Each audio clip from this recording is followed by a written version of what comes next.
Capítulo 44. Elinor, recuando com um ar de horror ao vê-lo, obedeceu ao primeiro impulso de seu coração, voltando-se instantaneamente para deixar a sala, e sua mão já estava na maçaneta, quando seu ato foi interrompido pelo rápido avanço dele, dizendo numa voz mais de comando que de súplica: Senhorita Dashwood, por meia hora, por 10 minutos, imploro-lhe que fique. Não, senhor, replicou ela com firmeza. Não ficarei. Seu assunto não tem nada a ver comigo. Suponho que os criados se esqueceram de dizer-lhe que o Sr. Palmer não estava em casa. Se me tivessem dito, exclamou ele com veemência, que o Sr. Palmer e todos os seus tinham ido para longe, isso não me teria afastado dessa porta. Meu assunto é com você, e somente com você. Comigo? Disse ela com o máximo espanto. Pois bem, senhor, seja rápido, e se puder, menos violento. Sentando-me serei as duas coisas, disse ele. Ela hesitou, não sabia o que fazer. Ocorreu-lhe logo a possibilidade de o coronel Brandon chegar e encontrá-lo ali, mas havia prometido ouvi-lo, e sua curiosidade, não menos que sua honra, estava agora envolvida. Depois de um momento de reflexão, no entanto, concluindo que prudência requeria presteza, e que sua aquiescência seria a melhor forma de obtê-la, caminhou silenciosamente em direção à mesa e sentou-se. Ele ocupou a cadeira do lado oposto, e por meio minuto nenhum dos dois disse palavra. Por favor, seja rápido, senhor, disse Elinor impacientemente. Não tenho tempo a perder. Ele estava sentado numa atitude de profunda meditação, e pareceu não ouvi-la. Sua irmã, disse ele abruptamente um momento depois. Está fora de perigo. Foi o criado que me falou. Deus seja louvado. Mas é verdade? É realmente verdade? Elinor não iria falar. Ele repetiu a pergunta com maior ansiedade ainda. Pelo amor de Deus, diga-me, ela está fora de perigo ou não está? Esperamos que sim, respondeu Elinor. Ele se levantou e caminhou pela sala. Se tivesse sabido meia hora antes, mas já estou aqui, falando com vivacidade forçada, enquanto voltava para seu lugar. O que significa isso? De uma vez por todas, senhorita Dashwood, será a última vez. Alegremo-nos juntos. Estou com ótima disposição para alegria. Diga-me honestamente. E um rubor mais intenso se espalhou por seu rosto. Acha que sou um tratante ou um louco? Elinor olhou para ele com maior espanto que nunca. Começou a pensar que devia estar embriagado. E a estranheza de tal visita, de tais modos, parecia não ser compreensível de outra maneira. E com essa impressão, levantou-se imediatamente dizendo: Senhor Willoughby, aconselho agora voltar para sua casa. Não estou sem nada a fazer para permanecer aqui com o senhor por mais tempo. Seja qual for o assunto que tenha a tratar comigo, é preferível que o guarde e o exponha amanhã. Compreendo-a, replicou ele com um sorriso expressivo e uma voz perfeitamente calma. Sim, estou muito bêbado. Uma caneca de cerveja preta com meu rosbife frio foi o suficiente para me derrubar. Elinor se espantou, cada vez mais sem entender aonde ele queria chegar. Sim, parti de Londres essa manhã às 8 horas, e os únicos 10 minutos que passei fora de minha carruagem, desde aquela hora, foram para fazer um lanche. A firmeza de seus gestos e a vivacidade de seus olhos enquanto falava convenceram Elinor de que qualquer que fosse a imperdoável loucura que podia trazê-lo a Cleveland, certamente não tinha sido pela embriaguez. Depois de um momento de reflexão, ela disse: Senhor Willoughby, o senhor deve sentir, e eu deveras o sinto depois do que se passou, que sua vinda para cá dessa maneira, e forçando-me estar aqui para ouvi-lo, exige uma explicação muito especial. O que é que pretende com isso? Pretendo, disse ele com energia, se puder, fazer com que me odeie 1 grau a menos do que agora. Pretendo apresentar-lhe um tipo de explicação, uma espécie de desculpa pelo passado. Pretendo abrir-lhe inteiramente meu coração e convencendo-a de que, embora eu tenha sido sempre um cabeça dura, nunca fui um patife. Pretendo obter algo como o perdão de sua irmã. Esse é o motivo real de sua vinda? Por minha alma é sim, foi sua resposta com um ardor que trouxe aquele antigo Willoughby à lembrança dela, e que, apesar de si própria, levou-a a pensar que era sincero. Se isso é tudo, já pode sentir-se satisfeito, pois Mariane já o perdoou. Faz muito tempo que o perdoou. É mesmo? Exclamou ele no mesmo tom ansioso. Então me perdoou antes do que deveria, mas vai me perdoar novamente, e por motivos mais razoáveis. Poderia ouvir-me? Elinor curvou a cabeça em assentimento. Eu não sei, disse ele, depois de uma pausa de expectativa por parte dela e de meditação do lado dele. Como pode ter considerado meu comportamento para com sua irmã? Dificilmente, talvez, poderá pensar melhor de mim, mas vale a tentativa contudo, e irá ouvir tudo.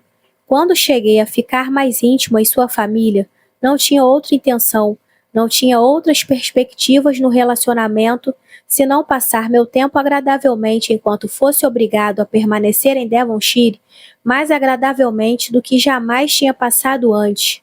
A graciosa figura de sua irmã, suas afáveis maneiras, só podiam encantar-me, e seu procedimento para comigo era praticamente desde o início espantoso, quando reflito no que era e no que ela era, que meu coração fosse tão insensível.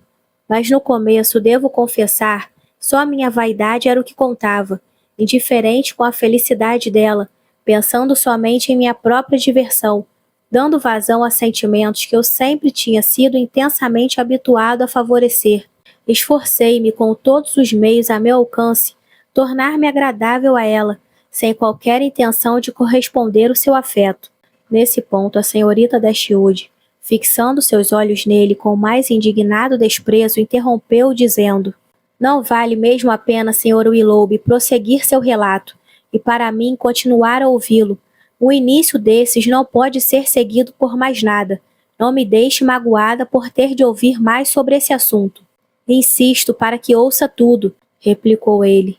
Minha fortuna nunca foi grande, e sempre fui gastador, sempre com o hábito de me unir a pessoas com maior renda que a minha. Desde que atingi a maioridade, ou mesmo antes, a cada ano aumentavam minhas dívidas, e embora a morte de minha velha prima, a Sra. Smith, pudesse me livrar delas, ainda que tal evento fosse incerto e possivelmente remoto, por algum tempo tive a intenção de restabelecer minha situação, casando-me com uma mulher de boa fortuna. Apegar-me a sua irmã, portanto, não era algo a pensar, e com uma vileza, egoísmo, crueldade, que nenhum olhar de indignação, de desprezo, nem mesmo seu, senhorita Dashwood, poderia reprovar de modo cabal, eu agia dessa maneira, tentava cativar-lhe o afeto, sem pensar em retribuí-lo. Mas uma coisa pode ser dita em meu favor. Mesmo nesse hórrido estado de vaidade egoísta, eu não sabia a extensão do dano que perpetrava, porque então não sabia o que era amar. Mas será que soube alguma vez? Bem se pode duvidar, pois se tivesse realmente amado, poderia ter sacrificado meus sentimentos à vaidade, à avareza? Ou, o que é pior, poderia ter sacrificado os dela? Mas eu o fiz, para evitar uma relativa pobreza, de cujos horrores todos a afeição e a companhia de sua irmã me teriam privado. Eu perdi, ao elevar-me à riqueza, tudo aquilo que a tornaria uma bênção. Julgou-se então, disse Elinor, um tanto comovida, alguma vez apegado a ela? Ter resistido a tais atrativos, ter contrariado tais ternuras, haveria no mundo homem que pudesse fazê-lo? Sim, achei-me graus minimamente tangíveis, sinceramente apaixonado por ela, e as horas mais felizes de minha vida foram as que passei com ela, quando sentia que minhas intenções eram estritamente honestas e meus sentimentos irrepreensíveis. Mesmo então, quando estava totalmente decidido a retribuir-lhe o mesmo trato, eu me permitia, do modo mais impróprio, a protelar, dia após dia, o momento de fazê-lo, pela relutância em assumir um compromisso, enquanto minha situação continuasse tão desmedidamente embaraçosa. Não pretendo ser muito razoável, nem vou impedi-la de discorrer sobre o assunto, e pior que absurdo, sobre a falta de escrúpulos em empenhar a palavra quando minha honra já estava abalada. O tempo provou que eu era um astuto tresloucado, arranjando com grande circunspecção Uma possível oportunidade para fazer-me desprezível e infame para sempre. Finalmente, contudo, minha resolução foi tomada, e tinha decidido, tão logo pudesse estar a sós com ela, a justificar as atenções que tão invariavelmente lhe havia concedido, e assegurar-lhe abertamente uma afeição que já me havia dado tanta angústia em manifestar. Mas nesse ínterim, no espaço de poucas horas que deviam se passar antes que eu tivesse uma oportunidade de falar-lhe em particular, ocorreu uma circunstância, uma infeliz circunstância, que acabou arruinando toda a minha resolução e com ela todo o meu conforto. Uma descoberta foi feita. Ele então hesitou e olhou para o chão. A senhora Smith tinha sido informada de um modo ou de outro, imagino que por algum parente distante, cujo interesse era privar-me de seus favores, de um caso, uma ligação, mas não preciso explicar-me mais a respeito, acrescentou ele, olhando para ela com uma cor mais intensa e um olhar mais indagador. Um amigo íntimo seu, provavelmente já sabe de toda a história faz tempo. Sim, eu já sei, retrucou Elinor, corando igualmente e endurecendo uma vez mais seu coração contra qualquer compaixão por ele. Conheço-a toda, e confesso que vai além de minha compreensão o que o senhor poderá dizer para explicar toda a culpa nesse terrível caso. Lembre-se, exclamou Willoughby, de quem recebeu o relato. Poderia ser imparcial? Reconheço que sua situação e seu caráter deviam ter sido respeitados por mim. Não pretendo justificar-me, mas ao mesmo tempo não posso deixá-la supor que nada tenho a alegar, que pelo fato de ter sido injustiçada, ela fosse irrepreensível, e porque fui um libertino, ela devia ser santa. Se a violência de suas paixões, a fraqueza de seu entendimento, não pretendo, contudo, me defender. Sua afeição por mim merecia melhor tratamento, e muitas vezes, com grande remorso, recordo a ternura que, por breve tempo, teve a força de criar alguma retribuição. Desejo de todo o coração que nunca tivesse acontecido, mas não prejudiquei somente a ela, prejudiquei igualmente alguém cujo afeto por mim, posso assim dizê-lo, não era certamente menor que o dela, e cujo espírito, oh, como era infinitamente superior. Elinor replicou. Sua indiferença, contudo, no tocante àquela infortunada jovem, devo dizê-lo, por mais desagradável que seja para mim a discussão desse assunto, sua indiferença não é desculpa para sua cruel negligência em relação a ela. Não pense que está escusado por qualquer fraqueza, não qualquer falta de natural de entendimento da parte dela, face à desumana crueldade tão evidente de sua parte. Deve ter sabido que enquanto o senhor permanecia em Devonshire à procura de novas aventuras, sempre alegre, sempre feliz, ela estava reduzida à mais extrema indigência. Mas palavra de honra que eu não o sabia, replicou ele desagradavelmente. Não me lembro de ter esquecido de dar-lhe meu endereço, e o bom senso lhe teria ensinado como encontrá-lo. Muito bem, senhor. E o que disse a senhora Smith? Logo me acusou do crime, e pode imaginar a minha confusão, a moralidade de sua vida, a formalidade de seus princípios, sua ignorância no mundo, tudo estava contra mim. Eu não podia negar o caso em si, e era vão todo o esforço para amenizá-lo.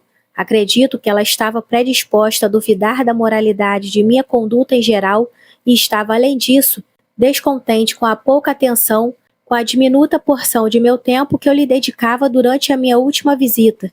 Em resumo, acabou com um rompimento total. Com uma medida eu poderia salvar-me. Do alto de sua moralidade, santa mulher, ofereceu-se a perdoar o passado se eu me casasse com Elisa.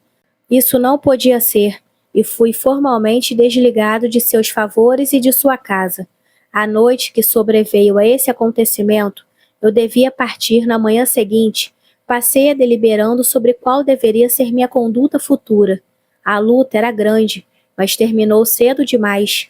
Meu afeto por Marianne, minha total convicção de seu apego a mim, tudo foi insuficiente para superar aquele momento da pobreza ou para levar-me a tirar as falsas ideias da necessidade de riqueza que eu estava naturalmente inclinado a adotar, que a sociedade rica tinha aumentado. Tinha razões para julgar-me confiante em minha atual esposa, se lhe fizesse o pedido de casamento, e me persuadi que nada mais, por medida de prudência, me restava fazer. Uma cena melancólica, no entanto, me esperava antes de poder partir de Devonshire.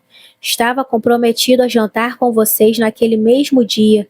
Era necessário, portanto, alguma desculpa para a quebra do compromisso, mas se devia apresentar as desculpas por escrito ou apresentá-las pessoalmente, foi um ponto de longo debate. Senti que ver Mariane seria terrível, e até duvidava de que, se a visse de novo, pudesse manter minha resolução. Nesse ponto, contudo, subestimei minha própria prodigalidade, como o fato provou, pois fui e via, e a vi infeliz, e a deixei infeliz, e a deixei esperando nunca mais vê-la novamente. Por que foi, Sr. Willoughby? Disse Elinor repreensivamente. O bilhete teria servido para qualquer finalidade. Por que julgou necessário ir pessoalmente? Era necessário para meu próprio orgulho. Não podia suportar a ideia de deixar a região de maneira que as levasse, ou o resto dos vizinhos, a suspeitar de que algo tivesse ocorrido entre a senhora Smith e eu, e por isso resolvi passar pelo chalé em meu caminho para a cidade. O encontro com sua irmã, contudo, foi realmente terrível, e para piorar, encontrei-a sozinha. Todos tinham ido não sei onde, e eu a havia deixado apenas na noite anterior, tão completamente, tão firmemente decidido em meu íntimo a proceder corretamente. Poucas horas teriam bastado para uni-la a mim para sempre, e lembro como eu estava feliz, com alegre disposição enquanto caminhava do chalé para Allenham, satisfeito comigo mesmo, contente com todo mundo. Mas nessa nossa última conversa de amizade, aproximei-me dela com senso de culpa, que quase tirou de mim o poder de dissimulação. Sua tristeza, seu desapontamento, seu profundo pesar quando lhe disse que era obrigada a deixar Devonshire imediatamente, nunca o esquecerei, unidos também a tal esperança e tal confiança em mim. Ó Deus, que patife desumano fui! Ficaram ambos em silêncio por alguns momentos. Elinor quebrou a pausa dizendo: Você disse-lhe que retornaria em breve? Não sei o que lhe disse, replicou ele impacientemente. Menos do que poderia em vista do passado, e além de qualquer dúvida e com toda a probabilidade, muito mais do que seria justificável em vista do futuro. Não posso pensar nisso, não posso. Depois veio sua querida mãe torturar-me ainda mais, com toda a sua bondade e confiança. Oh, juro-lhe que isso me torturou. Estava num estado miserável, senhorita Dashwood. Não pode ter ideia do conforto que me dá volver o olhar para minha própria miséria. Tenho tal aversão por mim mesmo, pela estúpida e ignóbil loucura de meu coração, que todos os meus sofrimentos passados são apenas agora triunfo e exultação para mim. Bem parti, deixei tudo aquilo que amava e fui para aqueles que, na melhor das hipóteses, me eram indiferentes. Minha viagem para a cidade, viajando com meus próprios cavalos, e portanto tão tedioso, ninguém com quem falar, minhas próprias reflexões, tão animadoras quando olhava para frente, tudo era tão convidativo, e quando olhava para trás, para Barton, que imagem tão reconfortante! Oh, foi uma viagem abençoada. Então ele parou. Muito bem, senhor, disse Elinor, que, embora com pena dele, tornava-se cada vez mais impaciente por sua partida. E isso é tudo? Tudo? Não. Esqueceu-se do que se passou em Londres? Aquela carta infame? Ela mostrou? Sim, vi todos os bilhetes que foram enviados, respondeu Elinor. Quando a primeira de suas cartas me chegou, o que ocorreu imediatamente, pois estive o tempo todo na cidade, o que senti, recorrendo a uma frase comum, não pode ser expresso. De um modo mais simples, talvez simples demais para despertar qualquer emoção, meus sentimentos foram muito, muito dolorosos. Cada linha, cada palavra, era numa metáfora popular que seus escritores prediletos, estivesse ela aqui, haviam de proibir, uma punhal em meu coração. Saber que Mariane estava na cidade era na mesma linguagem um trovão, trovões e punhais. Que repreensão me teria dado! Seu gosto, suas opiniões, creio que as conheço melhor que as minhas próprias, e certamente me são mais caras. O coração de Elinor, que havia sido submetido a mudanças no decurso dessa extraordinária conversa, agora se enternecia novamente. Sentiu, porém, que era seu dever ocultar tais oscilações ao companheiro de conversa. Isso não está certo, Sr. Willoughby. Lembre-se de que está casado. Relate somente o que em sua consciência julga necessário que eu ouça. E então ele continuou. O bilhete de Marianne, ao assegurar-me que eu ainda lhe era tão querido quanto nos primeiros dias, que apesar das muitas longas semanas que tínhamos estado separados, ela estava tão firme em seus próprios sentimentos e mais do que nunca confiante na constância dos meus, despertou todos os meus remorsos. Digo despertou, porque tempo e Londres, negócios e dissipação os tinham de certo modo adormecido, e eu estava me tornando um belo vilão insensível, imaginando-me indiferente a ela e insistindo em imaginar que ela também devia ter se tornado indiferente a mim, dizendo para mim mesmo que nosso relacionamento passado não havia passado de mero assunto inútil e frívolo, dando de ombros para provar-me que era assim e silenciando toda a recriminação, superando todos os escrúpulos, dizendo secretamente vez por outra: ficarei profundamente satisfeito se souber que ela se casou bem. Mas esse bilhete me fez conhecer-me melhor. Senti que ela era infinitamente mais cara para mim que qualquer outra mulher no mundo, e que eu a estava usando de maneira infame. Mas tudo estava acertado então entre a senhorita Grey e eu.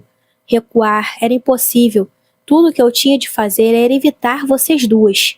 Ao enviar resposta a Marianne, pretendo, por esse meio, preservar-me de outras notícias dela, e por algum tempo estive até mesmo decidido a não visitá-las na Berkeley Street, mas por fim, julgando ser mais prudente fingir uma amizade indiferente e comum do que qualquer outra coisa, observei-as bem escondido saindo de casa certa manhã, e deixei meu nome. Viu sairmos de casa? Isso mesmo. Ficaria surpresa ao saber quantas vezes as observei, quantas vezes estive a ponto de encontrá-las. Tive de entrar em muitas lojas para impedir que me vissem, quando a carruagem estava passando. Hospedado como estava na Bond Street, dificilmente houve um dia em que não visse de relance uma ou outra, e nada, a não ser a mais constante vigilância de minha parte, um desejo invariavelmente predominante de me manter longe de sua vista, podia ter-nos separado por tanto tempo. Evitava o mais possível os Middleton, assim como todos os outros que provavelmente podiam provar uma amizade em comum. Sem saber, contudo, que eles estavam na cidade, dei com Sir John logo no dia em que chegou, creio, e no dia seguinte a minha visita à Sra. Jennings. Convidou-me para uma festa, um baile em sua casa naquela noite. Mesmo que não me tivesse dito, como que para induzir-me que você e sua irmã estariam na festa, eu pressentiria como algo certo demais para confiar e arriscar-me. Na manhã seguinte, recebi outro curto bilhete de Marianne, ainda apaixonada, aberta, sincera e confiante, tudo o que podia tornar minha conduta mais odiosa. Não pude responder. Tentei, mas não conseguia formar uma frase. Mas pensei nela, creio, a cada momento do dia. Se pode sentir pena de mim, senhorita Dashwood, tenha pena da situação em que eu estava. Com a cabeça e o coração cheios de afeição por sua irmã, fui forçado a representar o papel de feliz amante de outra mulher. Aquelas 3 ou 4 semanas foram as piores de todas. Bem, finalmente não preciso dizer-lhe. Casualmente nos encontramos. E que figura eu fiz! Que noite de agonia! Marianne, linda como um anjo, chamando-me em tal tom, ó Deus, estendendo-me a mão, pedindo-me uma explicação com aqueles olhos cativantes fixados com tal expressiva solicitude em meu rosto.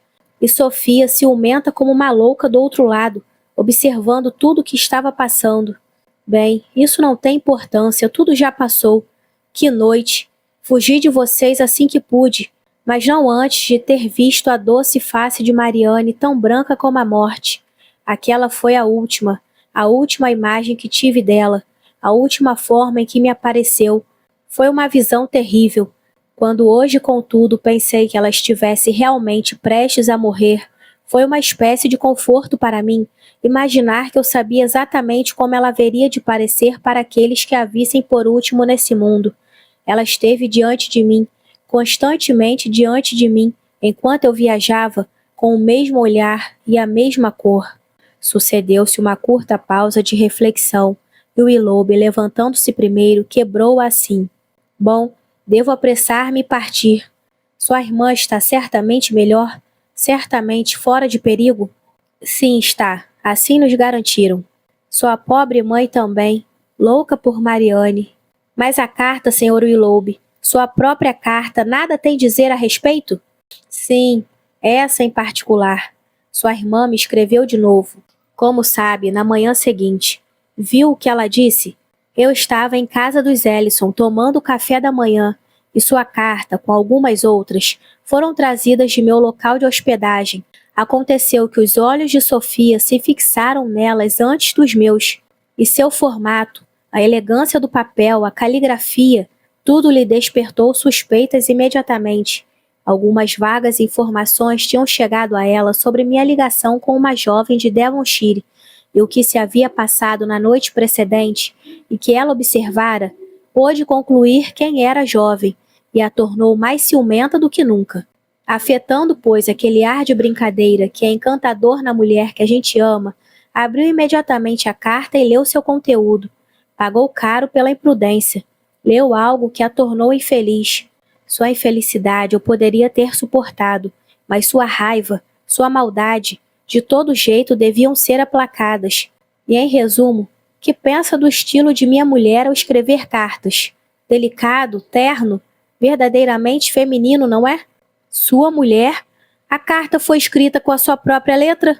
Sim, mas eu tive somente o crédito de copiar servilmente essas frases, e me envergonhei de assinar meu nome no final. O original era todo dela, seus próprios felizes pensamentos e elegância de estilo. Mas que podia fazer? Estávamos noivos, tudo em preparativos, o dia quase marcado, mas falo como um tolo. Preparativos, dia. Dito com palavras honestas, o dinheiro dela era necessário para mim, e numa situação como a minha, tudo devia ser feito para impedir um rompimento. E além de tudo, que significava para meu caráter, na opinião de Marianne e de seus amigos, em que linguagem minha resposta era elaborada. Só devia mirar um fim. Cabia a mim declarar-me um tratante, e se o fizesse, com uma inclinação ou com uma ameaça, pouca importância tinha. Estou arruinado para sempre em seu conceito, dizia a mim mesmo, excluído para sempre da companhia deles. Já me julgam um homem sem princípios. Esta carta vai fazê-lo julgar-me salafrário. Tais eram as oscilações de meu raciocínio, enquanto numa espécie de desesperada indiferença, copiava as palavras de minha mulher e me deparava das últimas relíquias de Marianne. Seus 3 bilhetes, infelizmente, estavam todos em minha carteira. Caso contrário, eu teria negado sua existência e os guardaria para sempre. Fui forçado a devolvê-los e não pude sequer beijá-los, e a mecha de cabelos, aquela também sempre a trazia comigo na mesma carteira, que agora era vasculhada por minha mulher com a mais insinuante virulência. A querida mecha, tudo, todas as suas recordações foram arrancadas de mim. Não tem razão alguma, Sr. Willoughby, de todo censurável, disse Elinor, enquanto a sua voz, apesar de si mesma, traía sua emoção compadecida. Não deve falar desse modo da Sra. Willoughby nem de minha irmã. O senhor fez sua própria escolha, ninguém o forçou. Sua mulher tem direito à sua polidez, a seu respeito pelo menos. Deve realmente amá-lo, senão não se teria casado com o senhor. Tratá-la com descortesia, falar dela com desprezo, não serve de compensação para Marianne. Nem posso supor que seja alívio para sua consciência. Não me fale de minha mulher, disse ele com um suspiro pesado. Ela não merece sua compaixão. Sabia que não tinha afeição por ela quando nos casamos. Bem, logo que nos casamos, viemos para Combe Magna para sermos felizes e depois retornarmos à cidade para divertir-nos. E agora, senhorita Dashwood, tem pena de mim? Ou disse tudo por nada? Nem que seja somente um grau, sou agora menos culpada em sua opinião do que fui antes. Minhas intenções nem sempre eram mais. Consegui explicar, em parte, a minha culpa? Sim, certamente removeu alguma coisa, mas bem pouca. Provou-se no todo menos culpado do que eu acreditava. Provou que seu coração foi menos perverso, muito menos perverso. Mas não consigo saber o mal que infligiu, não consigo atinar com o que poderia ser feito de pior. Vai repetir à sua irmã, quando ela se recuperar, o que andei lhe dizendo? Faça com que eu me sinta um pouco mais aliviado também na opinião dela como fui na sua. Disse-me que ela já me perdoou. Permita-me imaginar que um melhor conhecimento de meu coração e de meus presentes sentimentos a induzirá a um perdão mais espontâneo, mais natural, mais delicado, menos engrandecido. Fale de minha miserabilidade, de minha penitência. Diga-lhe que meu coração nunca lhe foi inconstante, e se quiser, que neste momento ela me é mais cara do que nunca. Vou lhe dizer tudo o que for necessário para invocar em parte as razões que possam justificá-lo, mas ainda não me explicou a razão particular de sua vinda agora, nem como soube da doença dela. Ontem à noite, na antessala de Lane, encontrei casualmente Sir John Middleton, e quando me reconheceu pela primeira vez nesses 2 meses, falou comigo que me tivesse excluído de suas relações desde meu casamento era algo que eu via sem qualquer surpresa ou ressentimento. Agora, porém, sua alma benévola, honesta e simplória, cheia de indignação contra mim e de preocupação por sua irmã, não pôde resistir à tentação de dizer-me o que sabia e o que devia, embora provavelmente não pensasse que isso me atormentaria terrivelmente. Tão abruptamente quanto pôde, disse-me, portanto, que Marianne Dashwood estava morrendo com uma febre infecciosa em Cleveland, e havia recebido uma carta naquela manhã da Sra. Jennings que o informava que ela corria perigo iminente, que os Palmer já tinham partido de medo. Eu estava chocado demais para continuar passando por insensível, mesmo para o pouco arguto Sir John. Seu coração se enterneceu ao ver que o meu sofria, e tanto de sua má vontade desapareceu que, ao nos despedirmos, quase me apertou a mão, enquanto relembrava a velha promessa de me dar um filhote de cão perdigueiro. O que senti ao saber que sua irmã estava morrendo, e morrendo também acreditando que eu era o maior vilão da terra, desprezando-me, odiando-me em seus últimos momentos, pois como poderia saber que hórridos intentos poderia ter-me sido imputados? Uma pessoa, estava certo, me apresentaria como capaz de tudo. O que senti foi terrível. Tomei a resolução de imediato, e às 8 da manhã de hoje já estava em minha carruagem. Pronto, agora sabe de tudo. Elinor não deu resposta. Seus pensamentos estavam silenciosamente fixados no dano irreparável que uma independência precoce e seus consequentes hábitos de ociosidade, dissipação e luxo tinham causado na mente, no caráter, na felicidade de um homem que, a todas prerrogativas e talentos como pessoa, unia uma disposição naturalmente aberta e honesta e um temperamento sensível e afetuoso. O mundo o havia feito extravagante e vão. Extravagância e vaidade o haviam feito frio e egoísta. A vaidade, enquanto buscava seu próprio triunfo culposo à custa de outrem, o havia envolvido numa afeição verdadeira, que a extravagância, ou pelo menos sua cria, a necessidade, o haviam obrigado a sacrificar. Cada propensão faltosa, ao conduzi-lo para o mal, o havia conduzido igualmente ao castigo. Aquela ligação que contra a honra, contra os sentimentos, contra todo o melhor interesse havia rompido externamente, agora que não era mais admissível, governava todos os seus pensamentos. A causa, pela qual tinha deixado sem o menor escrúpulo sua irmã em estado lastimável, era agora provavelmente uma fonte de infelicidade de natureza mais que incurável para ele próprio. De um devaneio desses, ela foi chamada à realidade depois de alguns minutos por Willoughby, que, despertando de semelhante devaneio, pelo menos igualmente doloroso, levantou-se bruscamente, preparando-se para partir e disse: "Não adianta ficar mais tempo aqui. Devo partir." "Vai voltar para a cidade?" "Não, para Combe Magna. Tenho negócios a resolver. De lá para a cidade, dentro de 1 ou 2 dias. Adeus." Ele lhe estendeu a mão. Ela não pôde recusar-lhe a sua. Ele a apertou com afeição. "E agora? Pensa realmente um pouco melhor de mim do que antes?" disse ele, soltando a mão e apoiando-se contra a lareira, como se tivesse esquecido que ia partir. Elinor assegurou-lhe que sim, que o perdoava, que tinha pena dele, que lhe desejava todo o bem. Estava até mesmo interessada em sua felicidade, e acrescentou alguns amáveis conselhos quanto ao comportamento mais provável para obtê-la. Sua resposta não foi muito animadora. Quanto a isso, disse ele, devo me arrastar pelo mundo como puder. A felicidade doméstica está fora de questão. Se, no entanto, me for permitido pensar que a senhorita e as pessoas de sua família têm algum interesse por meu destino e minhas ações, pode ser um meio de ser ao menos algo que trará sentido à vida. Com certeza Mariane para mim está perdida para sempre. Se por qualquer sorte abençoada estiver novamente em liberdade, Elinor o interrompeu com uma reprovação. Bem, replicou ele, mais uma vez adeus. Vou partir agora e vou viver aterrorizado por um acontecimento. O que quer dizer? O casamento de sua irmã. Está muito enganado.